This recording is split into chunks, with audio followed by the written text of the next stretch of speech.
Hey everyone, welcome back to another hero guide. And before we start, I just wanted to give a quick shout out to my Twitch page and my Medify coaching page. So on my Twitch, I basically stream every day, and you can watch some tournament content, scrims, but also mostly Storm League. And you can just come and chat with me live about HOTS or about whatever, and check out definitely follow it. My page, I'll put a link in the description, and also shout out to my coaching page. So I do HOTS coaching, where you can kind of get more personalized advice. I can watch over your games and try to give you some tips and just some things I've learned over the years of climbing the ladder, and also like competitive if you're interested in that, or maybe looking to do some more deep dives into different heroes. And yeah, if you do get my coaching on Medify, Kure-20 is a special 20% off code whenever you go to checkout. So yeah, just want to shout those out real quick. But now getting into the nitty gritty. So today we're going to be looking at Sylvanas, who, in my opinion, is the best range assassin in the game. And that's largely due to her versatility in terms of the fact that she team fights very well, but she also has a very good macro game in terms of being able to disable structures, but also having very strong wave clear and also good, or at least like passable merking as well. So looking at the maps, I think she's pretty much viable on every map, but I'd say she's slightly weaker on Battlefield of Eternity because she doesn't provide that much immortal damage, and a lot of times you're playing into higher range heroes, which can also be somewhat of a problem for her. Is that she doesn't have that much range, so kind of depending on matchups there and how much race you have. And then also Infernal Shrines. I don't like her too much on this map because she doesn't do too great in terms of clearing the actual shrine minions themselves. So I normally prefer ranged heroes, like Hanzo or Tychus, who can, or even something like Junkrat, who can take out the shrine really well. But assuming you've got good shrine clear or you've got like good race here, she's definitely playable on every map because she's just so strong. And also another reason why she's so good is that you can really either dive or kill the front line with Sylvanas, and I think that makes her very powerful as an early pick and draft because she works with basically every type of team comp, and also she works with basically all tanks, all healers, and most other ranged assassins. Because if the team needs you to just be the auto attacker and frontline killer, you can do that. If the team needs you to help dive, you can also do that. And also, like, if the team needs you to wave clear, you can be that guy. So yeah, she's really great as an early pick, and I definitely think she's the best hero in the game for the range assassin role. Now, before we go over the build, I want to go over the abilities a little bit. So I would say that your trait is really your bread and butter on Sylvanas, because of the Banshee's Curse. So the Banshee's Curse, being able to do 25% more damage to enemies with 3 stacks is extremely powerful because you're just doing so much more damage. So getting that 3 autos on somebody and later on getting your 7E on somebody is really where you're going to unlock all of your damage. So with that being said, I try not to use my W or Q generally until I have those 3 marks on someone, until I have my trait on them, because otherwise you're losing out on the extra 25% damage. And also the activatable part of this is also another big reason why Sylvanas is so strong, because if you ever get a good rotation where the enemies aren't ready for you, then you can just take out an entire wall or even take out an entire fort or keep.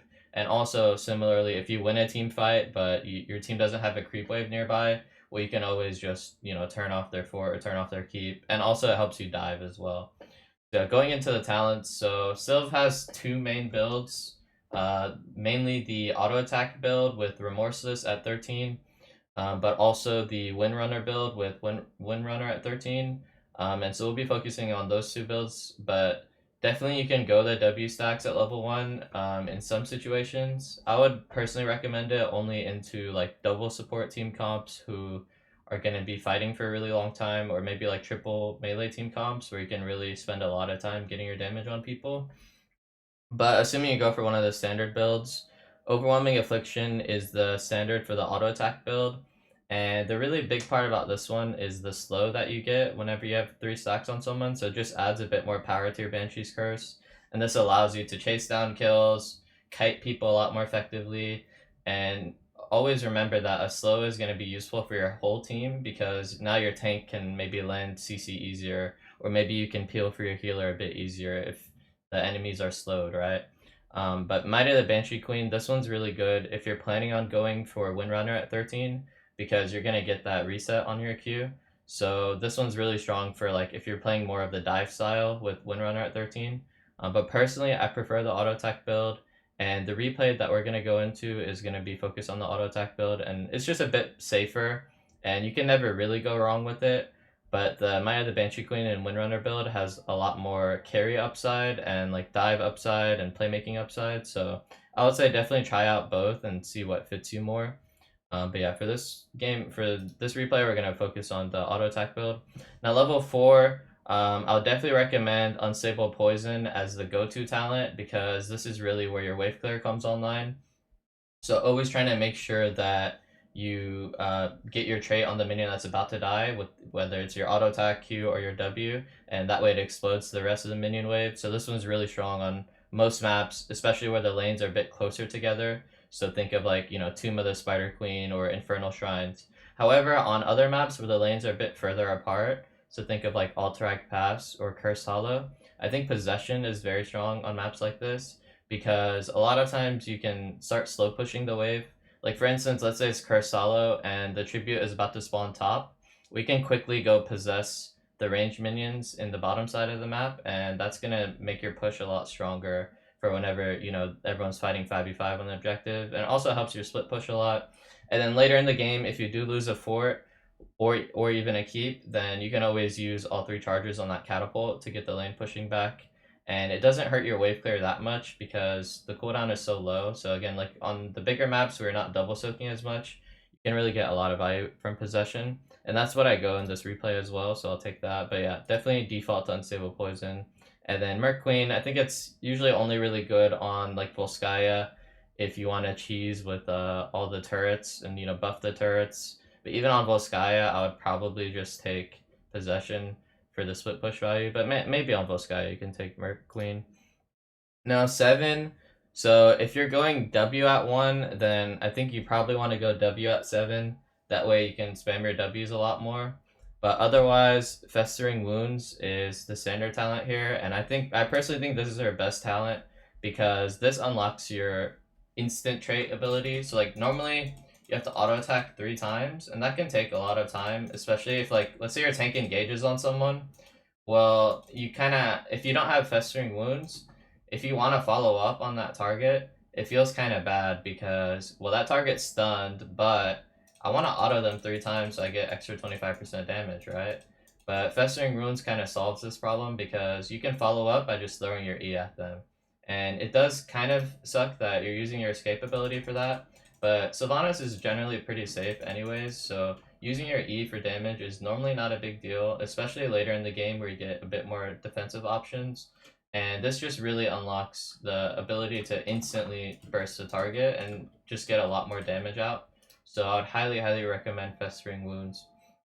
And another benefit of the Festering Wounds is the wave clear as well. So it makes your wave clear a lot faster because you can get your trait on everything really fast. And also when you have the Unstable Poison talent, you can like one-shot the wave with just an EW and a couple auto attacks. So it really unlocks the wave clear potential as well, but definitely be a little bit careful with using this a little too liberally because like let's say it's like a 4v5, you probably want to hold your E as an escape, right? But always just be ready to use this to burst someone as well.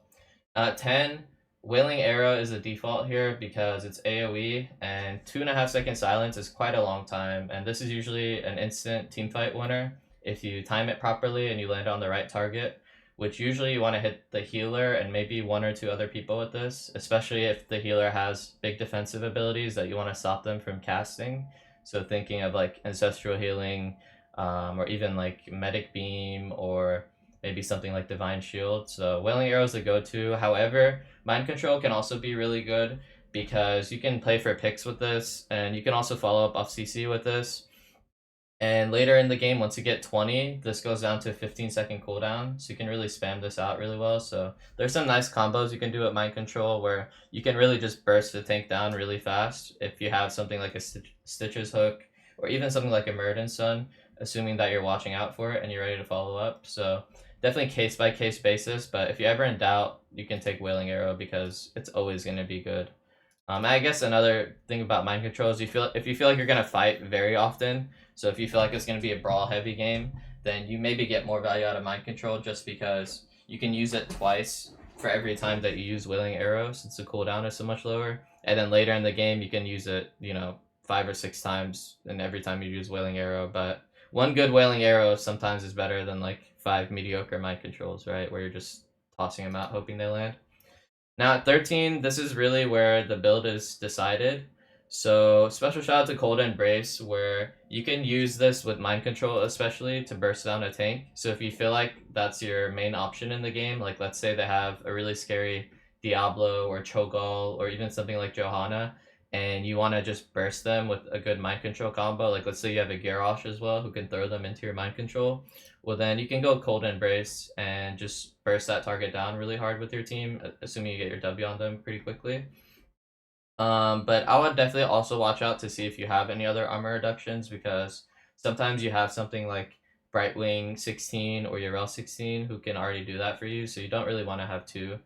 But this is the least common talent, and with this build, I would normally go Remorseless because this really unlocks your auto attack carry potential as a front to back hero.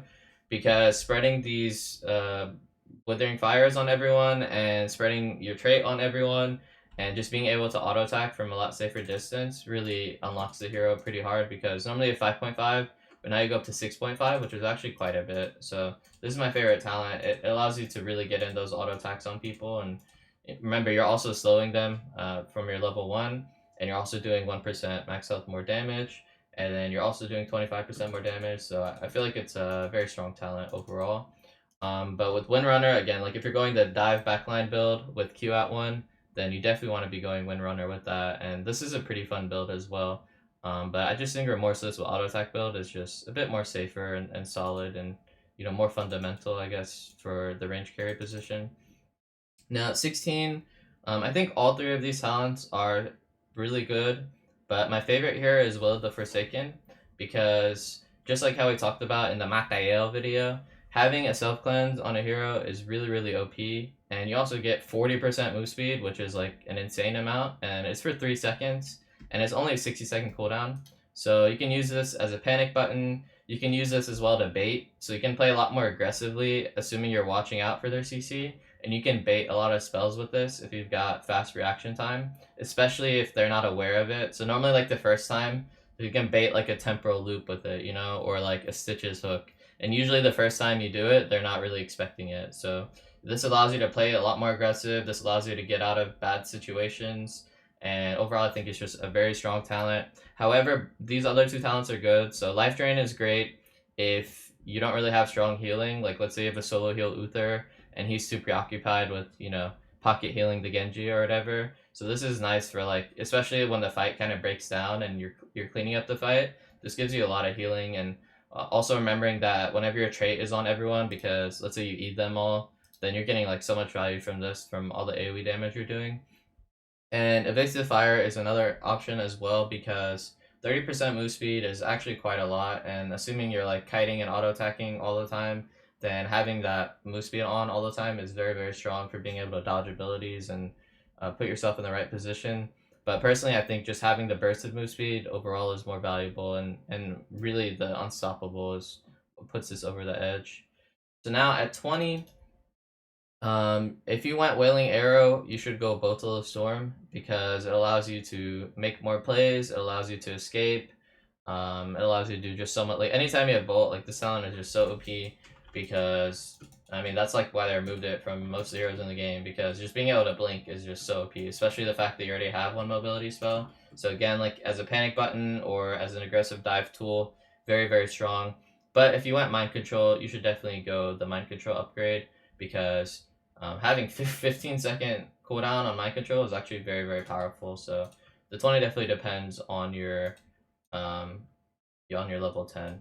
So let's jump into the replay. That was kind of a long talent overview, but I hope it helped out anyways. So let me find the replay. I think it was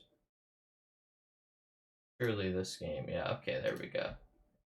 So we got a Sylvanas. So this is a pretty standard comp from us. Generally pretty standard comp from them. Again, this is a high level European Storm League game. And yeah, I'm going for the auto attack build. This is pretty much a build I always play just because I feel like whenever I go the Windrunner build, I just run it down. So like I just like E into their team and die every time. So I just like to play the safe front to back style. And it kind of fits our team comp as well since we got the Leoric to do percent health damage. We've got a lot of chromie damage. And so here, yeah, right away, making sure that you always auto attack whatever minion you W, because your W only spreads if you, so read the second sentence, damage dealt by Sylvanas to the initial target, spreads Shadow Dagger. So always make sure you're spreading your Shadow Dagger whenever you do throw it out. Yeah, just going for the quick mid wave there. Maybe looking for some trades, no problem. And so here, I want to be around bottom side because I wanted to do the Bruiser camp right away. So looks like my Chromie went down there instead, which is fine. So they're a nice little trade there. So you see, I wait until I have the 3 stacks on them before I commit to my abilities. So making sure you always just have the habit of doing that. So like just watching it again, making sure that before I commit my Q and W, I ideally auto whatever target. So like Rhaegar bites in there. So yeah, throw the W right away, but it's still able to spread and crit him because I get the 3 stacks on him. So yeah, now just going instantly to the Merc camp. So always trying to get out your Mercs as soon as possible. And always try to kill the Mage first because it gives it spell armor. And again, like waiting to Q there until I have the stacks on him. Now, one thing I don't see a lot of people do, but ideally you spread your auto attacks out here because that way you're getting your trait on all the minions so that your W will crit all of them. So you see, I'm kind of trying to auto one of them, 1-1-1. That way, like all 3 of them have the extra 25% damage. So you'll see it on the giants here as well that I do next. So it's a nice habit to get into because this speeds up your merking a lot. Like auto 3 times, and then auto, like making sure I keep it on both, right? That way they're both getting critted instead of only one of them getting critted at a time, if that makes sense. Especially with the W is relevant. And so now, okay, got out both camps. So here I have a decision to make. Should I help my team clear mid or should I go top? So I decided to go mid initially and do a little possession here. So yeah, I did go for possession because it's Curse Hollow. So I figured that since the lanes are a bit further spread apart, and also because our team comp already has such good wave clear, I felt like having the possession to help my side lane pushes was going to be really good. So like here, I went top because we had the Siege Giant still, and I immediately go for some tower damage here with my trait. So this is like a really good way to use her trait is to like take out some towers early. You see Chen is kind of too low to contest this here, and with the possession, we create so many minions that by the time they're able to respond, we basically already took their entire wall. And so here, yeah, I man up a bit because I know we have Brightwing Z, and yeah, just kiting, auto attacking. Remember, I get that 15% slow on him as well, so whenever he is walking away, it's a bit harder for him to leave, and I also get a bit of extra damage. So yeah, this is basically just standard. Just actually, let me lock to myself so you can see me a bit better. Sorry, probably giving you a bit of vertigo here. But yeah, so here I wanted to base, but I realized that I see like 3 of them top. Actually, I'd seen like basically 4 of them top, and they just killed bottom. So I knew like mid is empty. So I figure I might as well clear this wave and maybe start pushing some towers again, since they're kind of overstaying and brawling top. So this is really where Sylv comes in handy a lot, is that if people over brawl and they don't respect the fact they can push their towers, you can keep getting some nice, because the trait is only 40-second cooldown, so every 40 seconds you can pressure some more buildings. So they're brawling up there, they got a kill, but the amount of tower damage we get in return is so heavy. Like we basically got an entire wall here and basically an entire wall there, and sadly my Brightwing dies, but guess what, I'm just gonna go to the next. You guys can keep brawling, I'm gonna go to the next lane, work on the wave. My trade's up in 10, so that was actually kind of a bad possession because it's tanking all the towers, so I probably should have either possessed the melees there or waited for the wave to crash. And so here I'm getting pinged back that they're ganking me, but again, like really good tower damage and using my E to escape the gank. So basically in that whole sequence, we got 1 tower and 3 towers and then almost 2 more towers. So almost 5 towers there just from like making sure that I'm active on the map, and anytime they show, I just go somewhere else and start pushing. So that's really like where Sylvanas thrives in the early game, is taking some good rotations and avoiding your opponents. I mean, I did brawl a bit as well, right? Like if there's a kill, there's a kill, but anytime it's just like we've overstayed our welcome. Like even here, like I might as well just go for the wave, you know? And like I'm confident taking a trade on this guy because I know we have Brightwing Z, and I'm hoping he'll help me out what he does. And again, just turn off the towers, finish it. Like, you guys can brawl. I'm just gonna get some free buildings, you know? And so here, so we see Hanzo's a little split, get the loop on him, so I E in. And then always trying to make sure I Q right away to get I get that reset. So here again, Qing, kiting. Remember, he's slowed as well, that 15% slow. And I just E over, and again, instead of backing, well, there's 3 dead, and I see 2. So there can be 0 people here. So instantly possession. And so yeah, just trying to like abuse the tempo on the map of like, we got some kills, well, let me go push whatever I can now. And I'm gonna have trait soon. So you see here, I hold my Q, so this is a nice thing you can do a lot of times. If you know you can auto something 3 times, then I'm gonna wait to Q until my trait is on them again for that 25% extra damage. And look at a big wave because of possession.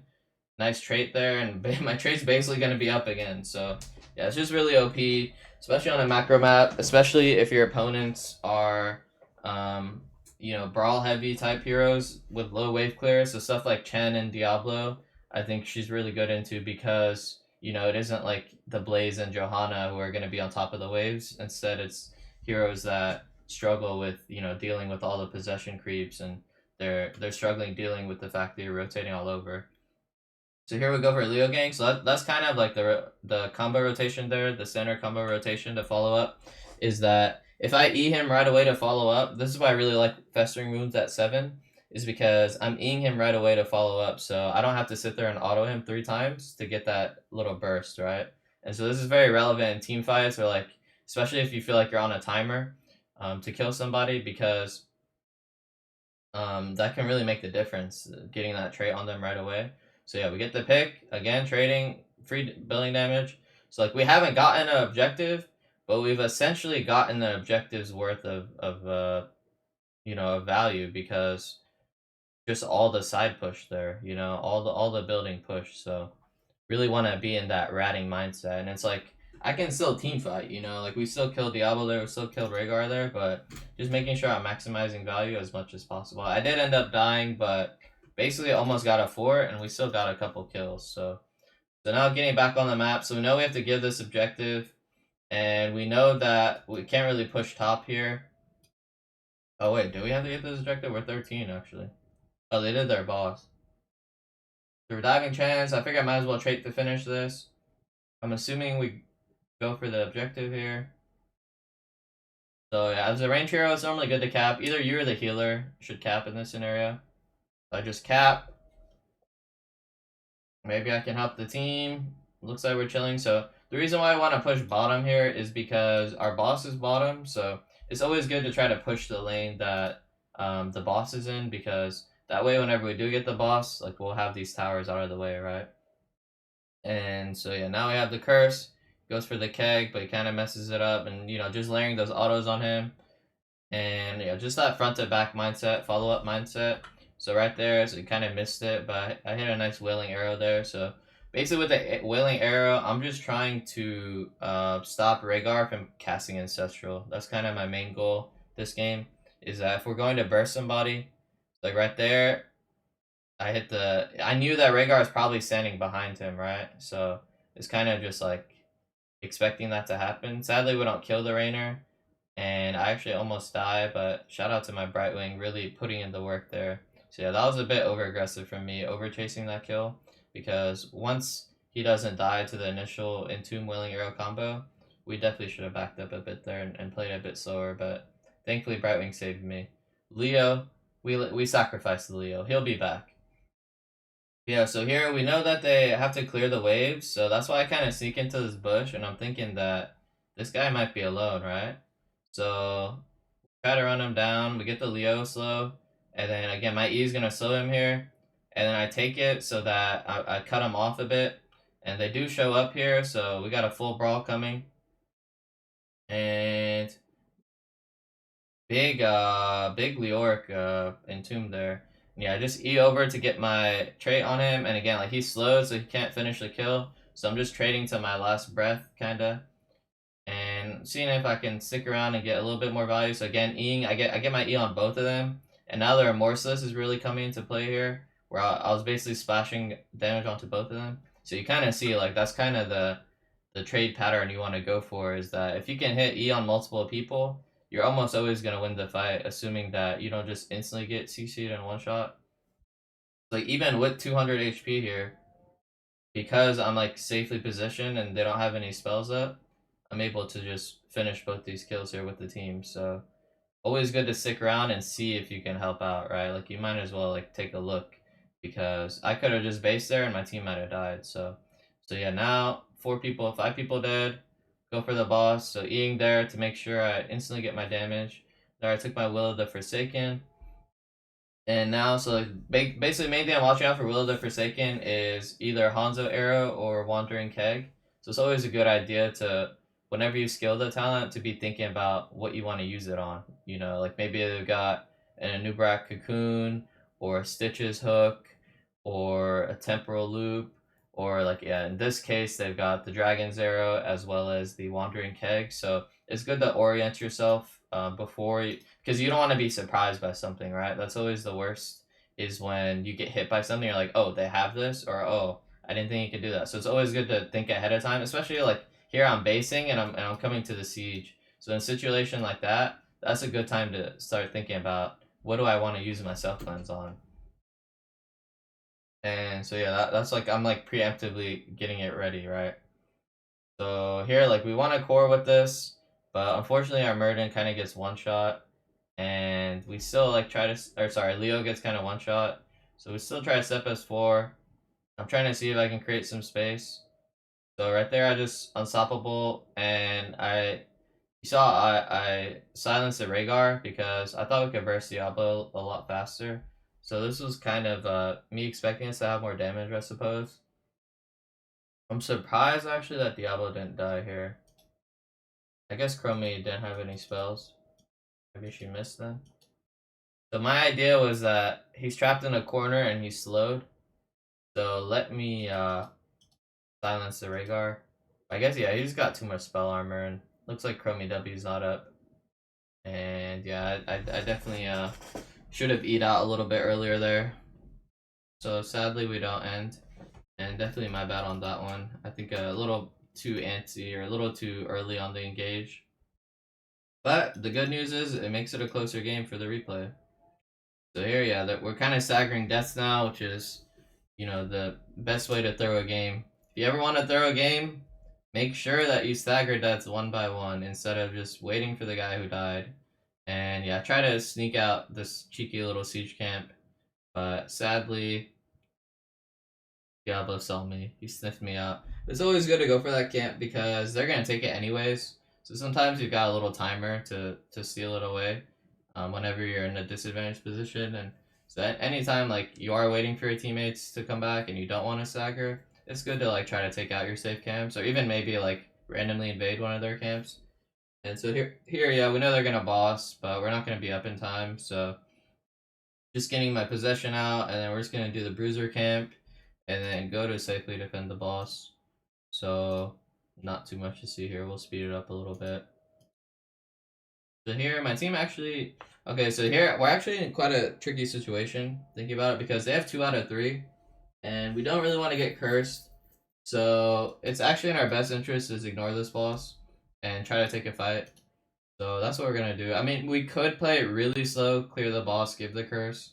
I think that would also be fine because our mid and bot wave is pushing. But in Storm League, it's normally just simple to just group up and fight. So there we dodged the arrow. So now we should be favored for this fight just off of that alone, because arrow is one of the best ults that they have. So knowing that, we're confident to step up. So you see there, that's exactly why you want to think ahead of time of why you want to use self cleanse. So as soon as I see the Chen jump in, I can instantly react with my self cleanse. So this is exactly why ahead of time you want to be ready. This is why I like Will of the Forsaken a lot, because I'm kind of baiting him here, right? Like I know he's in Q range, but there, boom, he got baited. So now Keg is basically wasted. So now they basically have 2 ults wasted. They're boom, massive 4-man Wailing Arrow. Nothing dies. I'm depressed. There you go, just auto in the Diablo. Remember, those autos are gonna spread because of the Remorseless. There, I take a little bit of an aggressive E in because YOLO, you know what I'm saying? Sadly, I die, and I'm so surprised we lost this fight. I guess Diablo is just too OP. But yeah, they were down Keg and Dragon Arrow, so we were basically as favored as you can be. And we even hit a fatty Entomb, and you see, so whenever you're, okay, so one thing about, I forgot to mention, one thing about whenever you want to use Wailing Arrow in the fight, it's normally a good idea to send your E out first. That way, you're going to get your trade on everyone. So you can see, like right there, they all clump. So I E and then I R. You see E, R, so now everyone, 4-man get hit by the silence. And, actually, did I? I might have reactivated too early, to be honest. I think I messed this up. Let's see it one more time. So self-cleanse the keg. Boom, boom, boom, boom, boom. Yeah, I might have reacted, or I might have just been out of range. Yeah, it was just slightly out of range. So actually a misplay for me. Because if I got my trait on these backline heroes, I actually think we win that fight. Yeah, there's not much I can do except for auto attack Diablo and hope that he dies. But yeah, he's just healing so much from his W. And I shouldn't have taken that last E in there. That was a little bit too aggressive. If I had Bolt, see, that's like where Bolt would come into play. I could, oh, nice snipe by Chromie there. But if I was 20 and I had Bolt, I could have potentially like bolted onto the Hanzo to finish him or just bolted away. So yeah, having Bolt allows you to take those E's, but yeah, taking that E was definitely a misplay for me. The first E I think was fine, but the second E was not fine. So good for me to note. So yeah, always improving, always learning. So don't be like me, guys. Don't take your E's. Maybe if you have Windrunner, you can do that. But yeah, sometimes you can take your E. It really depends. Like the first one was fine because they're all silenced, right? And the second one would have been fine if I had Bolt. So making sure you always have that. I was actually listening to something the other day that someone said like the people who improve the most at MOBAs are the people who are like cognitively flexible in terms of being able to be objective and rational with understanding what plays are good and what plays are bad. So I think anytime, if you guys want to improve, like anytime you're watching your replays, which you should be, ideally you're watching some replays here and there, because I think it's the best way to improve. But when you are, like, always try to be self-critical and analyze, like, what players are good, what players are bad. So, like, right there, my E, I was slightly out of range. That was bad. 4-man Wailing Arrow was really good. Second E, it was bad. So, like, and then just always, like, oh, the baiting the keg with self-cleanse, beautiful, right? So, always trying to reinforce those good decisions and making sure that you're aware of what the bad decisions were. That way, in the future, hopefully it'll be that much easier for me to make the right decision. So here again, I'm just holding myself cleanse, just trying to get some damage on the boss, and making sure that I get my trade on that boss as well to start bursting it down a bit harder. And yeah, again, just respecting the fact that Chen has Keg and Hanzo has Arrow. And so now we're looking for a little bit of a cheeky chase. Murden goes in. Sadly, he misses both stuns. We really probably shouldn't be fighting here. Because we have good lane pressure, and the jungle is pretty terrifying into W build Diablo and Pierce Hanzo and Keg. So I actually don't really like a fight here. That's why I'm so safely positioned, because it looks a little sus. And you see, like, sometimes one thing about HOTS, sometimes the best thing to do is to literally do nothing. So like you see here, especially as a range hero, as a healer, a lot of times your best play is to sit there and wait for something to happen. So like here, I'm just possessing on the side, and as you see, like leading into this fight, I recognize that a jungle fight, it favors them heavily, right? We've got a little Chromie and a little Sylv and a little Brightwing, and they've got Giga Chad, Keg W, Diablo Lightning Breath, Scatter Hanzo, Arrow Hanzo. So like jungle chokes are not good for our team. So knowing that, I'm just literally running around. I'm just sitting on my picnic horse, you know, and I'm just waiting for things to happen. And whenever you are on your mount, it's a lot easier for you to avoid abilities as well, right? So yeah, now Arrow's down. Like maybe we can look now, right? But even then, So thankfully, actually, Diablo charges in and gives me a target to auto attack. And what was that wailing arrow? That was an awful wailing arrow. I used that way too early. And you see there, just bolting out of range. Chromie snipes the Hanzo. I basically did nothing that fight. But, cleanup duty. Remember making sure I auto people, get my E on him. Take that E, he's going to be slowed, so it's hard for him to flip me. Rhaegar bites in like a psychopath. I'm just autoing, spreading that remorseless. And that's basically it. You just auto attack people and hope that they die. That's basically how you play this build. Auto attack people, hope that they die, and try not to int. And hopefully your wailing arrow gets some value. This fight, my wailing arrow got 0 value. The last one, it got good value though. So hey, one got good value, the other one got bad value. But yeah, here basically we can just end any which way you want. You know, ideally we'd take boss and end top. But it looks like we're just gonna run it down mid, the old-fashioned way, which respectable. Here when we die this guy again, making sure I trait to turn off that keep. So that's one really strong thing. Bolt to finish the kill. So that's one strong thing about Sylv that I mentioned earlier as well, is that you can always dive buildings as well with the trait. But yeah, that was basically it. The reason why I picked this replay is because again I think Sylv's the best range trainer in the game, so I definitely wanted to get a guide on her. And ooh, nice little cleanse on the keg again. And I also thought I played pretty well this game overall, so kind of just giving you the idea of how to play the auto attack build. And yeah, I hope it was useful. Make sure you guys let me know what hero you want next. And oh yeah, if you like the video, or if you have any feedback, positive or negative, feel free to comment. And yeah, take care, guys. GG.